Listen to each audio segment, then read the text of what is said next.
오늘 함께 나눌 말씀은 사도행전 26장 24절에서 31절 말씀입니다. 함께 본문 말씀을 읽겠습니다. 바울이 이같이 변명하매 베스도가 크게 소리내어 이르되 바울아 내가 미쳤도다 내 많은 학문이 너를 미치게 한다 하니 바울이 이르되 베스도 각하여 내가 미친 것이 아니요 참되고 온전한 말을 하나이다. 왕께서는 이 일을 아시기로 내가 왕께 담대히 말하노니 이 일에 하나라도 아시지 못함이 없는 줄 믿나이다. 이 일은 한쪽 구석에서 행한 것이 아니니이다. 아그리빠 왕이여 선지자를 믿으시나이까? 믿으시는 줄 아나이다.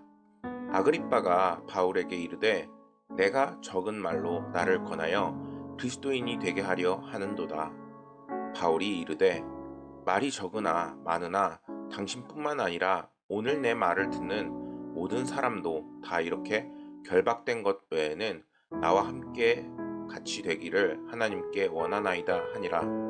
왕과 총독과 번이게와 그 함께 앉은 사람들이 다 일어나서 물러가 서로 말하되 이 사람은 사형이나 결박을 당할 만한 행위가 없다 하더라.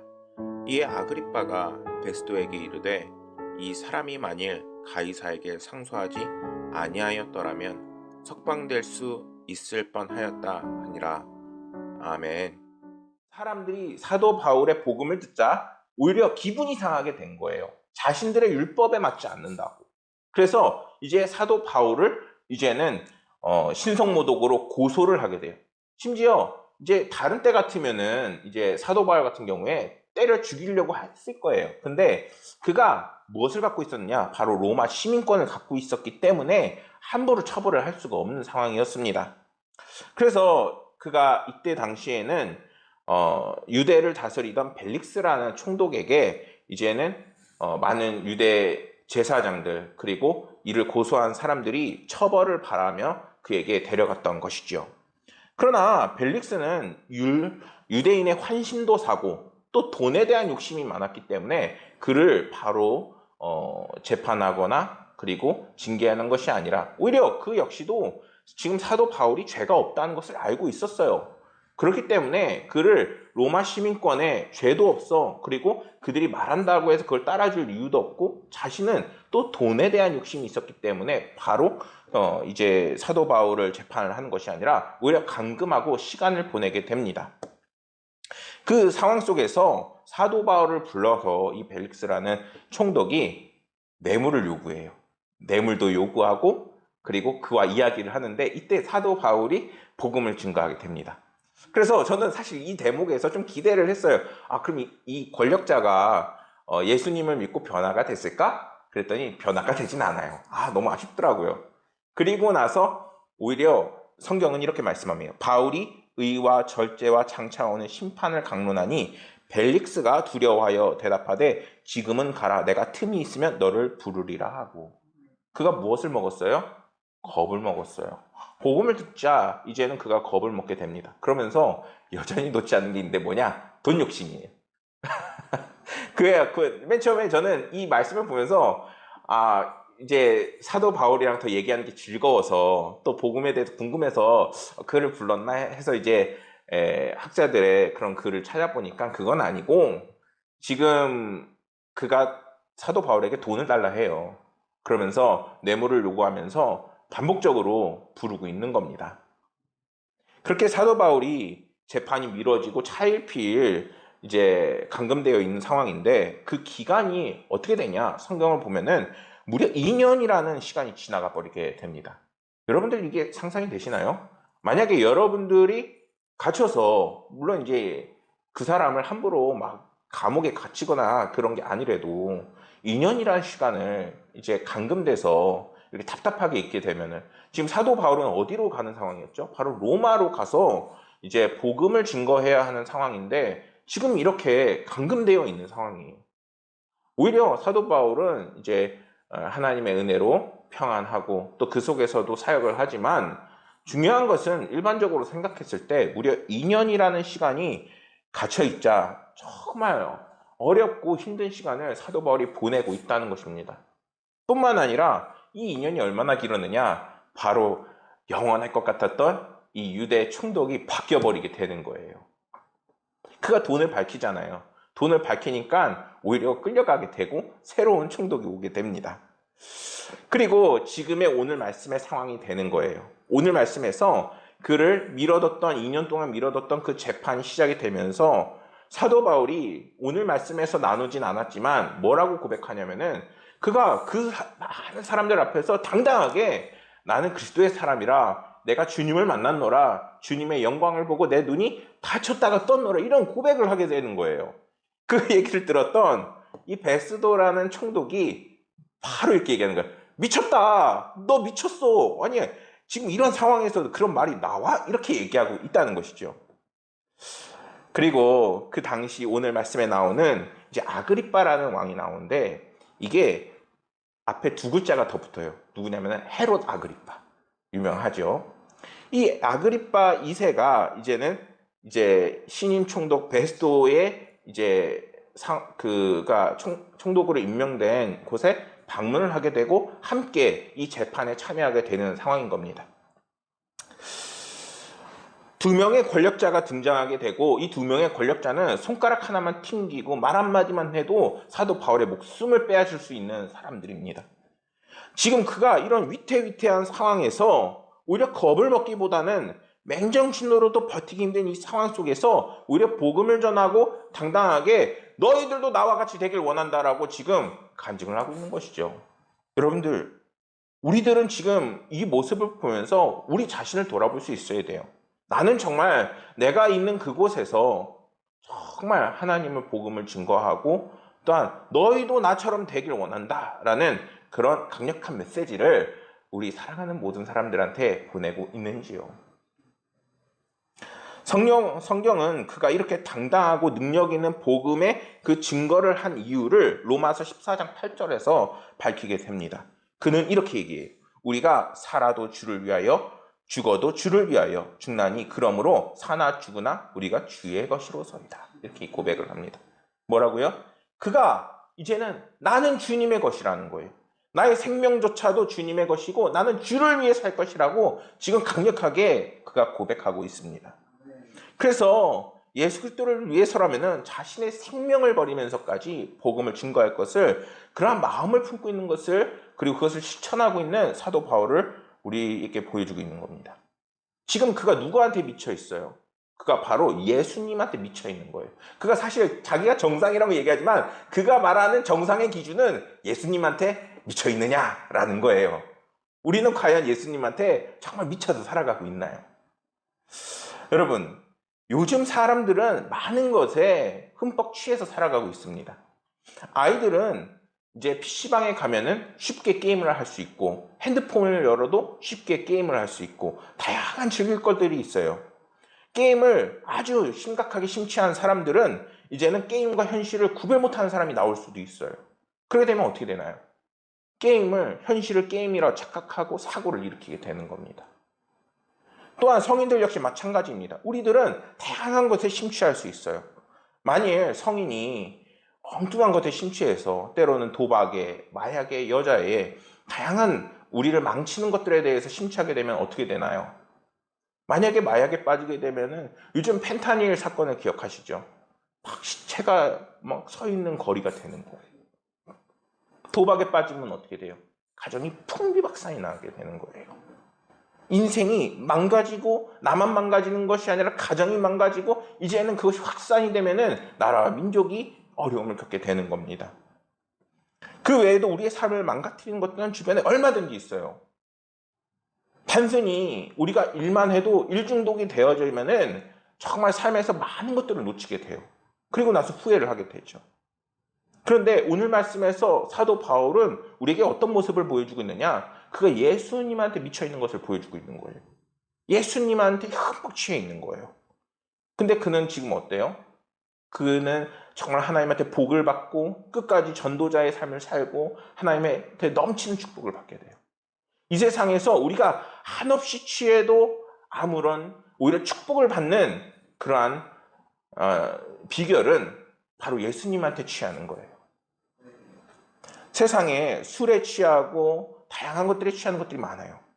그러나 우리를 거룩하고 위대하게 이끄시는 분은 오직 주님밖에 없습니다. 우리가 예수님의 사랑과 그리고 예수님의 정신과 예수님의 복음을 따라 살 때 하나님께서는 먼저 우리의 삶을 주님처럼 거룩하게 이끌어 나가십니다. 그리고 그러한 거룩함은 이제는 누구보다도 복되고 하나님께서 주시는 축복 가운데 살아가게끔 반드시 이끄십니다. 말씀을 준비하면서 이러한 것을 보게 됐어요. 미국의 등산가 에릭은 이제 13살 때 천성성 망막염으로 인해서 시력을 잃게 됩니다. 이제 아버지하고 그렇게 시력을 잃었음에도 산을 오르는 것을 시작을 하게 돼요. 울퉁불퉁한 돌들이 이제 너무나도 자신을 험난하게 하고 힘들게 하지만 포기하고 좌절하는 것이 아니라 오히려 산을 올랐다고 합니다. 그렇게 굴복하지 않고 16살 때부터 이제는 산을 오르기, 13살부터 산을 오르기 시작하고 16살부터는 에베레스트 가장 높은 산을 정복하려고 목표를 세우게 됩니다. 당시에는 90% 이상의 사람들이 이곳에 올라가면은 죽기까지 하는 상황이 펼쳐진다고 이야기했어요. 그런데 그는 자기가 눈이 멀었음에도 포기하지 않았습니다. 그는 자신의 그 지팡이를 의지하고 방향은 앞서가는 동료와 셰르파가 이제 배낭의 종을 달고 가면서 이 에릭을 이제 천천히 인도를 한 거예요. 그 등반 과정에서 눈웅덩이가 있어서 거기에 빠지고 위험해지고 그리고 어려움에 처하게 되지만 단단한 로프를 이제는 붙잡고 그리고 그 상처를 참아가며 다시 한번 등반을 하게 되고 마침내 그의 나이 33살에 에베레스트를 정복한 최초의 시각장애인이 되게 되었다는 것입니다. 제가 이 이야기를 들려드린 이유는 사도 바울의 모습이 이것 같아요. 그는 성경을 통해서 뭐라고 얘기하죠? 그 표대를 향하여 자기가 끊임없이 나아간다라고 얘기해요. 우리들의 목표가 되어주시고 나아가는 그 방향을 알려주시고 삶의 그 모든 것을 주관하시는 분이 이제는 주님이신 거예요. 그 말은 이제 우리가 다시 일어나서 사도 바울처럼 주님이 주시는 그 은혜와 열정을 회복해야 한다는 것입니다. 어느덧 코로나가 아직 남아있지만 마치 없는 것처럼 살아가고 있어요. 우리가 지금 이 시대에, 이 시기에 정말 회복하고 찾아야 될 것은 물론 우리가 삶이 어려워졌기 때문에 물질도 찾고 그리고 궁핍함도 해결해야 되지만 그 모든 복의 근원이 되시고 우리의 삶을 회복시키시는 주님을 찾는 것이 먼저여야 해요. 그리고 우리가 전도의 열정을 회복해야 합니다. 우리가 전도의 열정을 회복할 때 이제는 그 복음이 다시 한번 우리의 가슴에 뜨겁게 타오르게 되어 있어요. 내가 아무리 복음의 열정을 되찾아야지 하려고 해도 그 쉽지가 않아요. 오히려 주변 환경이 전도를 하고 또한 복음을 증거하고 내가 말씀을 따라 살려고 할 때 이제는 복음의 열정과 그 성령의 불꽃이 우리의 가슴속에 피어나게 되어 있는 것입니다. 그래서 전도가 조금 힘들지만 정말 어렵고 피곤하지만 우리가 그 자리로 나아가야 합니다. 24절 말씀을 좀 더 묵상해 보면은 베스도는 사도 바울에게 정말 미쳤다라고 얘기해요. 베스도에게 있어서 사도 바울은 정말 이해할 수가 없는 사람이에요. 일단 베스도는 어떤 사람이었냐? 헬라의 합리적인 사고방식을 배운 사람이에요. 어떤 사람? 합리적인 사고방식을 배운 사람. 그러니까 우리 기독교에서 전하는 예수 그리스도의 오심, 그리고 죽으심, 그리고 부활하심이 그 사람한테는 이성적으로 받아들일 수가 없는 겁니다. 근데 이러한 모습은 어떤 것과도 같나요? 우리가 복음을 증거하러 나가면 바깥에 주님을 모르는 사람들과도 같지 않나요? 아무리 복음을 전해도 그들은 마음을 닫잖아요. 그러면은 예수님의 부활하심커녕 예수님의 오심도 믿지 않아요.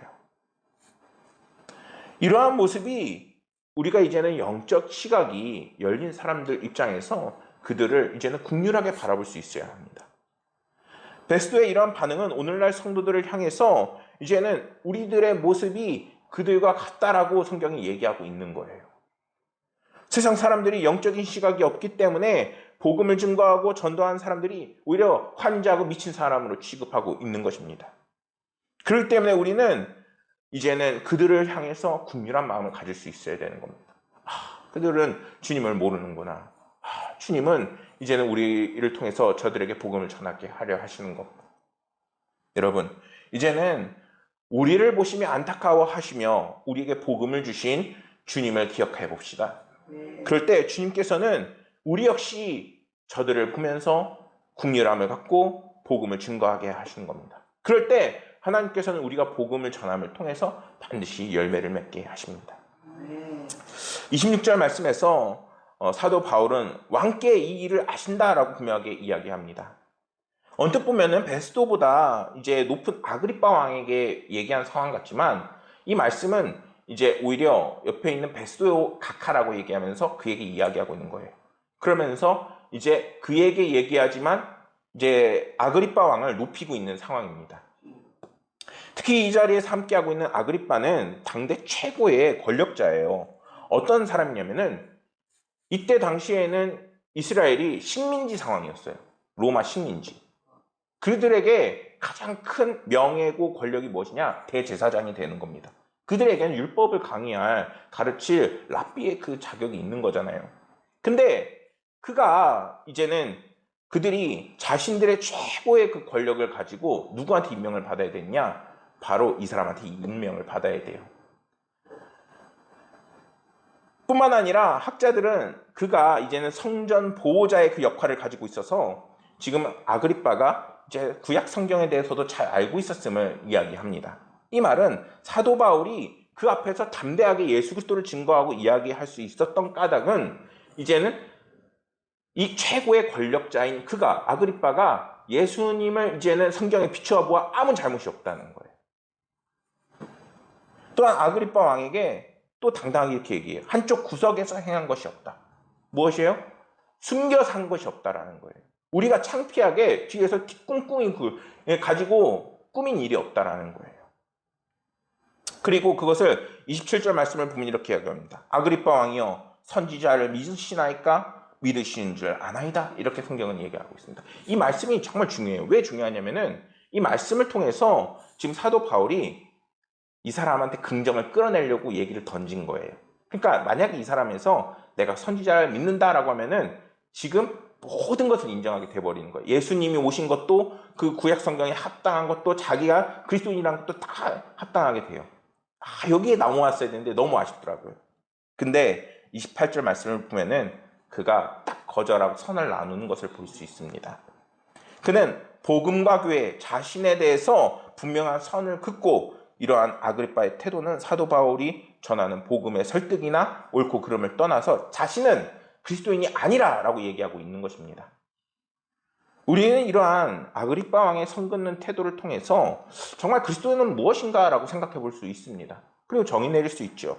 그리스도인이라는 것은 이제는 먼저 주님께서 다스리는 그 영역 안에 우리가 들어가는 것을 의미합니다. 예를 들어 성도 중에서는 이제는 일정 한계를 놓고 신앙생활을 하는 사람들이 굉장히 많아요. 난 여기까지만 해야지. 난 저기까지만 해야지. 난 전도까지만 해야지. 난 11조는 버거 안 해. 이렇게 얘기를 한다는 것이죠. 근데 하나님께서 우리에게 선을 정해놓고 신앙생활을 하라고 말씀하시나요? 그건 아니에요. 그러니까 그렇다면 모든 것을 해야 될까요? 또 그것도 아니에요. 하나님께서 강조하신 것은 우리의 믿음입니다.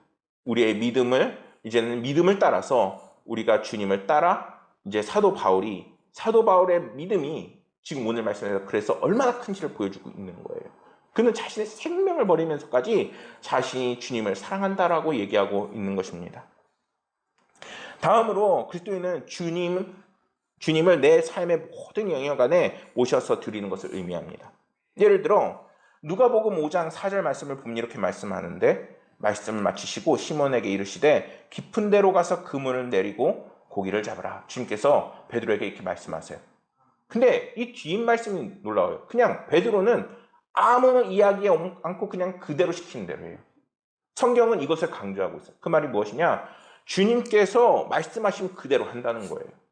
그냥 순종을 해버린다는 거예요. 우리의 삶에서 주님은 지금도 성경으로 때로는 우리에게 성령으로 우리에게 말씀을 하세요. 그런데 우리가 그 하나님의 음성을 잘 안 듣고 불순종한다는 거예요. 사랑하는 여러분, 여러분들이 이제는 온전한 그리스도인들이 되기를 소망해요. 우리가 그런 그리스도인이 안 되기 때문에 끊임없이 주님을 만나야 하고 성장해야 되고, 그리고 사도 바울처럼 나를 닮아라라는 그 말에 귀를 기울일 수 있어야 되는 겁니다. 사도 바울은 29절 말씀에서 분명하게 이렇게 말해요. 말이 적으나 많으나 당신뿐 아니라 오늘 내 말을 듣는 모든 사람도 다 이렇게 결박된 것 외에는 나와 같이 되기를 하나님께 원하나이다. 당당하게 얘기합니다. 지금 그는 죄수의 신분으로 결박되고 있는 거예요. 그러나 그는 조금도 두려움 없이 이런 권력자들 앞에서 나와 같이 되기를 하나님께 원하나이다 라고 하나님 앞에 오히려 그들한테 얘기하는 것이 아니라 하나님한테 기도를 하고 있어요. 이러한 그의 자신감은 결코 자신에게서 나오는 것이 아닙니다. 말씀을 읽어드리면 디모데전서 1장 15절에 이렇게 얘기합니다. 미쁘다 모든 사람이 받을 만한 이 말씀이요 그리스도 예수께서 죄인을 구원하시려고 세상에 임하셨도다 하였도다. 죄인 중에 내가 괴수니라. 자신에 대해서 뭐라고 해요? 죄인 중에 괴수. 정말 추악하고 더럽고 정말 괴물 같은 게 나라는 거예요. 근데 그가 지금 오늘 말씀에서 뭐라고 얘기했어요? 나를 닮으라. 근데 그러면은 그가 괴물 같은 자기를 닮으라는 겁니까? 아닌 것이죠. 그가 닮으라는 것은 이제는 괴물이었던 자신이 아니라 주님을 만나고 이제는 그리스도를 박해하고 심지어 죽이기까지 했던 그를 이제는 주님의 피 가운데 그 영광 가운데 자리 잡게 하신 주님을 닮아나가라는 그런 말씀을 우리에게 주시고 계신 겁니다. 딱새우가 우체통에 둥지를 틀고 새끼를 치고 예쁜 새끼 5마리를 낳았다고 합니다. 어미는 새끼들을 먹이고 배설물을 치우느라 쉴 틈 없이 이제 육아의 극한 직업을 이제 하게 됩니다. 그런데 갑자기 이 어미가 둥지에 들어가지 않게 되는 겁니다. 새끼들이 파닥파닥 아우성을 치는데 멀찌감치 떨어져서 딴청만 피우고 있는 어미가 발견이 됩니다. 어머니는 왜 멀리 떨어져서 딴청을 피우고 있는 것일까요? 그 이유는 어미는 지금 새끼들이 스스로 둥지를 박차고 나오기를 기다리고 있었기 때문입니다. 그리고 그래야 새끼들이 푸른 하늘로 날아오를 수 있기 때문에 기다리고 있었다는 것이죠. 이 글 밑에 이러한 하나님의 말씀이 담겨 있어요. 뭐냐? 중풍병자 한 사람이 38년 누워 있었는데 그가 너무나도 고통스러웠습니다.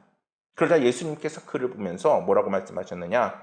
일어나 내 자리를 들고 걸어라 라고 말씀하셨다는 것이죠. 우리가 요즘에 얼마나 전도하기 힘들어요. 낙심하고 넘어지고 그리고 정말 힘든 시기를 살아가고 있습니다. 그런데 주님은 우리에게 끊임없이 일어나 걸어라 라고 이야기하고 계십니다. 이것이 가혹한 얘기일까요? 아니에요.